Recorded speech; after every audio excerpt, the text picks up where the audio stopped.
கும்பராசி மற்றும் கும்பலக்ன அன்பர்களுக்கு இந்த மார்ச் 2024 இந்த மாதம் எப்படி இருக்கும் அப்படின்றத நம்ம பார்க்க போகிறோம். சரி, கும்பத்திலேயே தான் சூரியன் சனி சேர்ந்திருக்காங்க. அவங்க சூரியன் பங்குனி மாதம் வரும்போது உங்களுக்கு 2nd of மார்ச்சில் அவர் உங்களுடைய 2ஆம் வீட்டுக்கு போயிடுவார். அது வரைக்கும் இங்கே தான் இருப்பார். ஸோ இந்த காலகட்டம் கொஞ்சம் கவனம் எதுலேயும் இருக்கணும் அப்படின்றது மைண்டில் இருக்கணும். என்னுடைய ரிசல்ட் இப்போ தெரியாது. என்னென்னா நீங்கள் அதீதமாக சந்தோஷப்பட்டாலும், அதீதமாக ஏதோ ஒரு விஷயத்தை மிகைப்படுத்தி பேசினாலும் மறைமுக எதிரிகளினுடைய தொந்தரவு ரொம்ப ஜாஸ்தி வந்துடும். அதனால தேவையில்லாத விரயம் பண்ண வேண்டிய ஒரு சூழ்நிலைக்கு தள்ளப்பட்டுருவீங்க. அண்ட் சுக்ரன் அப்படின்றவரும் உங்களுக்கு மார்ச் 7ஆம் தேதியிலிருந்து கும்பத்தில் தான் இருக்க போகிறார். அண்ட் சுக்ரன் அப்படின்றவர் உங்களுக்கு 4ஆம் வீடும் உங்களுடைய 9ஆம் வீடும். 4 அப்படின்றது தாய், 9 அப்படின்றது தந்தை. அப்போ சந்திரன் அப்படின்றது கும்பராசிக்கு சந்திரன் அங்கே தான் உங்களுக்கு இருக்கும். சூரியன் அப்படின்றதும் அங்கே இருக்குது. அப்போ ஆட்டோமேட்டிக்காக உங்களுடைய தாய் தந்தையர் வழி அவங்களுடைய ஆசீர்வாதம் ரொம்ப ரொம்ப ரொம்ப முக்கியம். அவங்கள காலத்தொட்டு வணங்கி நித்திய காரியத்தை நீங்கள் செய்ய ஆரம்பிச்சிங்கன்னா ஆட்டோமேட்டிக்காக எந்த ஒரு பிரச்சனையிலிருந்தும் ஒரு ப்ரொடெக்டிவ் சிம்பிள் அவங்களால இருக்கும். அந்த காலத்தில் பார்த்தீங்கன்னா கிளம்பும்போது அம்மா கிட்ட போய் அம்மா விபூதி வச்சு விடு அப்படின்னு காலத்தட்டு கும்பிடுவாங்க. அப்பாட்டப்பா போயிட்டு வரேன்ப்பா அப்படின்னு சொல்லுவாங்க. இதுக்குள்ளெல்லாம் ஒரு பெரிய பெரிய சீக்ரெட் இருக்குது. அந்த சீக்ரெட் அவங்க பிளெஸ்ஸிங்ஸ். இப்போது நீங்கள் அவங்கள்ட்ட சொல்லாமல் போன ஆசீர்வாதம் இருக்காதா அப்படின்றதுக்கும் அவங்க காலத்தொட்டு நீங்கள் நமஸ்கரிக்கும் போது அவங்களுக்கு அறியாமல் ஒரு உணர்வு கம்ப்ளீட்டாக உங்கள் மேலேயே ஃபோக்கஸ் பண்ணும். ஸோ அந்த ஃபோக்கஸ் பெரும் விதத்தில் வெற்றியை கொடுக்கும், நெகட்டிவ் இல்லாமல் பார்த்துக்கும். ஏன்னா 2ஆம் வீட்டில் ராகு, பங்குனி மாதம் பிறந்த உடனே சூரியனும் அங்கே போயிடுவார், புதனும் அங்கே போயிடுவார். அப்போது ஒரு வகையில் நிறைய விஷயங்கள் நன்மை. ஆனால் 2ல் ராகு அப்படின்னு சொல்லும்போது நிறைய விஷயத்தில் தடையை எடுத்துகிட்டு வந்துடும். அறியாத தடை, அறியாத திருஷ்டி, அதிகார உடம்பு வலி அப்படின்னு நம்ம சொல்லிகிட்டே போகலாம். 2ஆம் அதிபதி குரு வேற 3ஆம் வீட்டில் உட்கார்ந்துட்டு இருக்கார். உங்களுடைய லாபஸ்தானாதிபதியும் குரு தான். ஸோ இப்போ நீங்கள் முக்கியமாக பண்ணக்கூடியது பெற்றோர்களிடத்தில் காலை தொட்டு ஆசீர்வாதம், குருமார்களிடத்தில் ஆசீர்வாதம்.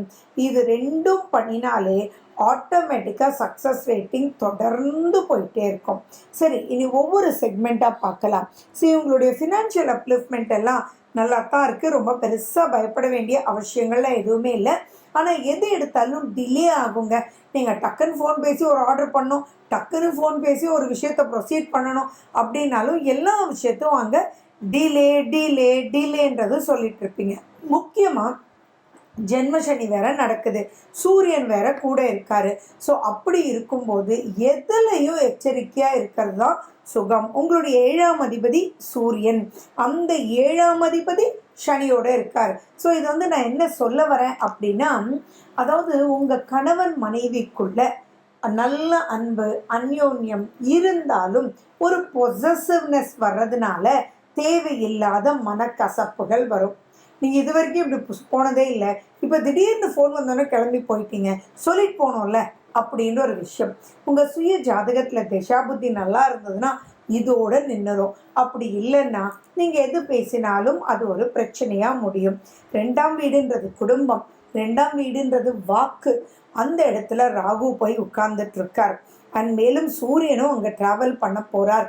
ஸோ எந்த ஒரு பாயிண்ட்டாக இருந்தாலும் ஃபேமிலி அப்படின்றது இம்பார்ட்டன்றதை புரிஞ்சுக்கிட்டு கணவன் மனைவிக்கு ஒரு முக்கியத்துவம், கணவன் மனைவினா மனைவி கணவனும் கூட யாரையும் குத்தல் இல்லாமல் அவங்க கஷ்டப்படக்கூடாது. அன்பு தான் முக்கியம், அந்யோன்யம் தான் முக்கியம்.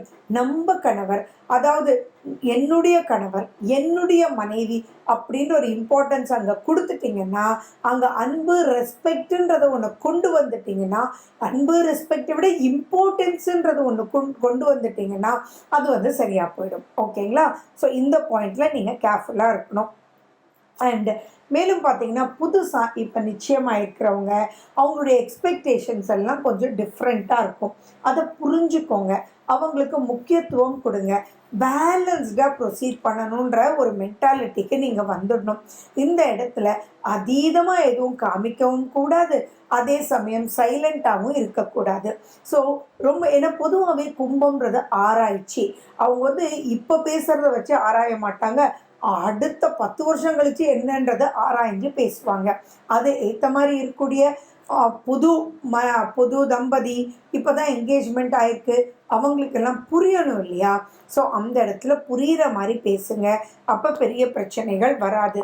ஆரோக்கியம்னு வரும்போது சனி பகவான் அப்படின்னாலே கால், பாதம், எலும்பு, நரம்பு, மசில்ஸு இதெல்லாம் கேர் எடுத்துக்கோங்க. எக்ஸசைஸ் கண்டிப்பாக பண்ணுங்கள் கும்பராசி கும்பலக்ன அன்பர்கள். அண்ட் மேலும் ஆயில் பாத் நீங்கள் வந்து எடுங்க, நிறைய அயர்ன் ஃபுட் சாப்பிடுங்க, முருங்கைக்கீரை நிறைய சாப்பிடுங்க. இந்த மாதிரி அயர்ன் அயர்ன் அயர்ன் மசில்ஸ் அப்படின்றத நீங்கள் வந்து பாதுகாக்கணும். வயசானவங்களாக இருந்தீங்கன்னா ரொம்ப ஜாக்கிரதையாக நடங்க, எதுவும் விழுந்துட வேண்டாம். ஏன்னா இந்த காலகட்டத்தில் விழும்போது ரெக்கவர் ஆகிறதுக்கு ரொம்ப ரொம்ப டைம் ஆகுன்றது மைண்டில் வச்சுக்கோங்க. அண்ட் மேலும் ரிலாக்ஸ்டாக எந்த ஒரு விஷயமும் பண்ணணும் அப்படின்றது மைண்டில் வச்சுக்கோங்க. ஏன்னா இப்போது மன அழுத்தம், அதே மாதிரி ஹெல்த் பாயிண்ட்லேயும் மனம் உடல் ரெண்டுமே கொஞ்சம் அழுத்தமாக இருக்கிறதுக்கு வாய்ப்புகள் உண்டு. ஓவராக சந்தோஷமும் பிரச்சனை தான், ஓவராக டென்ஷனும் பிரச்சனை தான். ஸோ இந்த இடத்துல நிதானத்தோடு செயல்படும் போது ஆட்டோமேட்டிக்காக இதுலேருந்து நீங்கள் ஈஸியாக வெளியில் வந்துடலாம். நட்பு வட்டாரத்துலேயும் ரொம்ப ரொம்ப எச்சரிக்கையாக இருக்கணும். நம்ம குடும்பம் தானே, நம்ம என்ன சொல்கிறது, நம்ம ஃப்ரெண்டு தானே அப்படின்னு எந்த ஒரு விஷயத்தையும் திருஷ்டி கொண்டு வர மாதிரியோ, அடப்பாப்பா இதெல்லாம் ரொம்ப ஈஸிப்பா, அவனை கஷ்டப்பட்டுட்டு இருப்பான், அவனை பார்த்து பாப்பா இதெல்லாம் எனக்கு ரொம்ப ஈஸிப்பா அப்படின்னு எந்த ஒரு திருஷ்டி உங்கள் மேலே எந்த ஒரு பொறாமையும் கொண்டு வராமல் இருந்துட்டீங்கன்னாலே நிறைய ஜெயிச்சிடலாம். சரி, இதில் ரொம்ப முக்கியம், இப்போ கும்பராசி கும்பலக்ன அன்பர்கள் 2 ஃபீல்டில் இருக்கக்கூடிய, ஒன்று எஜுகேஷன் படிச்சுட்டு இருக்கக்கூடியவங்களுக்கு, இன்னொன்று ஃபினான்ஷியல் இயரை கரெக்ட் பண்ணக்கூடியவங்களுக்கு. இப்போது நிறைய வந்து நீங்கள் கான்சன்ட்ரேஷனை மிஸ் பண்ணுவீங்க. ஏன்னா இங்கே சூரியன் சனி, ஒருத்தர் இது சொல்லுவார், ஒரு மிஸ் வந்து சொல்லிட்டு போவாங்க, ரொம்ப முக்கியமாக ஃபஸ்ட்டு 2 மார்க்ஸ் எழுதிருங்கன்னு. இன்னொரு மிஸ் சொல்லுவாங்க, ஃபஸ்ட்டு லாஸ்ட்டாக எழுதிரு, 2 மார்க்ஸ் நீ மிஸ் பண்ணாலும் 2 மார்க்கு தான் போகும் அப்படின்னு. அச்சோன்னு இருக்கும், ஒன்றுமே புரியாமல் இருக்கும். ஸோ உங்களுக்கு எது கரெக்ட் அப்படின்றத நீங்கள் ரிசர்ச் பண்ணி அப்புறம் நீங்கள் எக்ஸாம் எழுதணும். அதே மாதிரி இப்போ சில்லி மிஸ்டேக்ஸ் பெரிய மைனஸை கொடுக்கும். ஃபஸ்ட் எடுத்தோடனே நீங்கள் ப்ரெசென்ட் பண்ணுறது எதேதோ கச்சாமுச்சான்னு ஆகிடும். அதனால் தெரிஞ்ச கொஸ்டினை ஃபஸ்ட்டு எழுதுங்க, தென் தெரியாததை லாஸ்ட்டில் எழுதுங்க. எதுலேயுமே நிதானத்தோடு செயல்படுங்க, நல்லா ப்ரீத் இன் ப்ரீத் அவுட் பண்ணுங்கள். ஹெல்த்தை ரொம்ப நல்லா பார்த்துக்கோங்க. அயர்ன் ஸ்ட்ரென்த்து சூப்பராக இருக்கிற மாதிரி பார்த்துக்கிட்டிங்கன்னா ஆட்டோமேட்டிக்காக ஈஸியாக இந்த மந்த் கோத்ரூ ஆகிடலாம். உங்களுடைய சுய ஜாதகத்தில் இருக்கக்கூடிய திசா புத்தி ரொம்ப ரொம்ப இம்பார்ட்டண்ட்டாக இப்போ ரோல் ப்ளே பண்ணும். ஸோ படிக்கக்கூடிய குழந்தைகள் தயவு செஞ்சு திசா புத்தியை பார்த்துக்கோங்க. எஜுகேஷ்னல் கன்சல்ட்டிங்கிறதெல்லாம் நாங்கள்லாம் பண்ணிகிட்ருக்கோம்.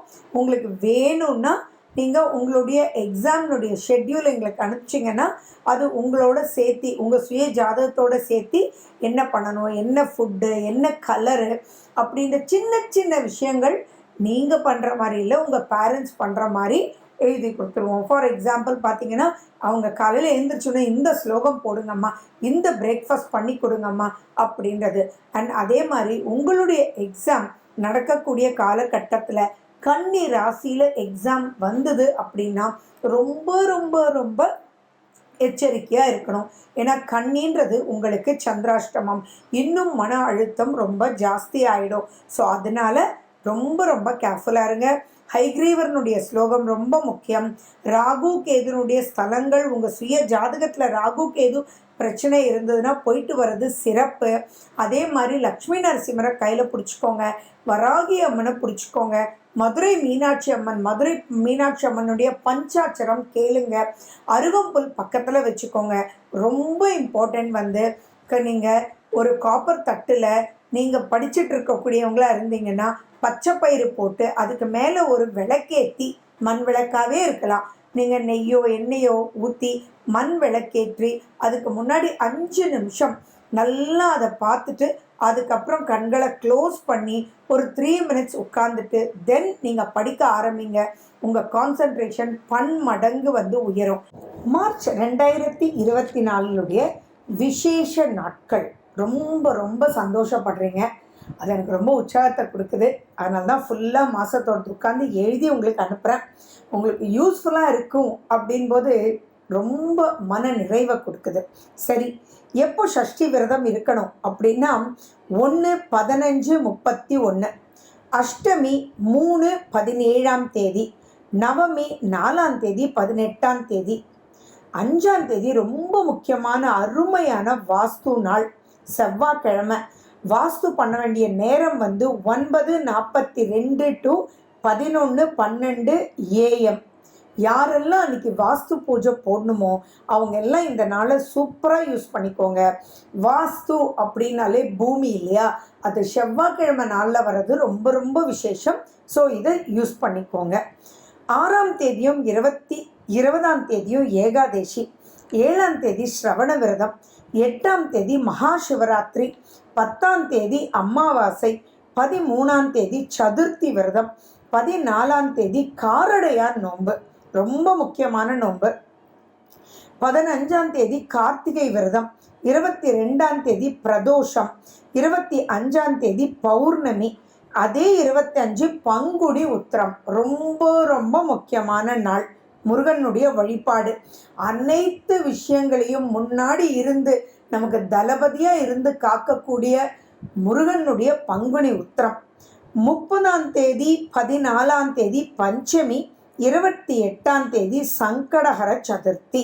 ஸோ இதை நீங்கள் கேட்டுட்டு நீங்கள் என்னைக்கு விரதம் இருக்கணுமோ அதெல்லாம் நோட் பண்ணிவிட்டு காரியங்களை நீங்கள் ஸ்டார்ட் பண்ணுங்கள். வெற்றி 100% நிச்சயம். எப்படிப்பட்ட விஷயத்தையும் நீங்கள் ஜெயிக்க முடியும். இது உறுதி உறுதி உறுதி. மேலும் விவரங்களுக்கு Pancharatna gems, number 33, 7th Street, Tatabad, Coimbatore. Phone number 9842266555.